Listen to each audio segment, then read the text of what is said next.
additive manufacturing is growing very rapidly. It's a very young technology as a whole. It's a must to invest in innovation, because 1 year in additive manufacturing is like 20 years in traditional manufacturing methods. So we can't stand still.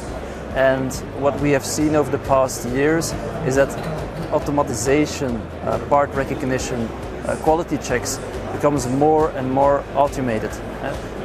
While 3D printing starts from ones and zeros, very digital, at a certain moment in time they become very physical. And these physical parts need to be sorted, need to be checked on quality, and eventually land at the customer.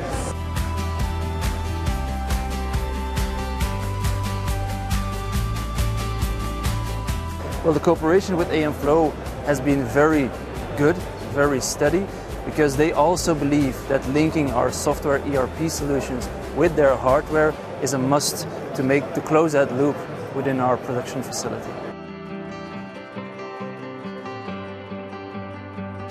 Well, from what we've seen happening over the past 2 years, as you know, it's been a very special year. We feel that automation made its entrance into additive. We see software solutions linked with hardware solutions so that the whole order management becomes a loop.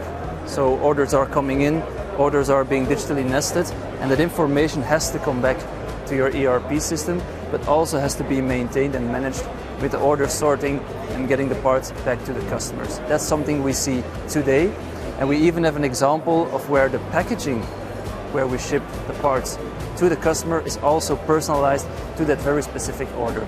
And I think that amount will only grow in the coming years. Since we very recently invested in a new ERP and MES system, we believe that by implementing AMFlow into our facility and linking it all from a software and a hardware point, we could benefit our customers by implementing this traceability capabilities to get their parts sooner to the customer, but also providing this traceability, which is very important.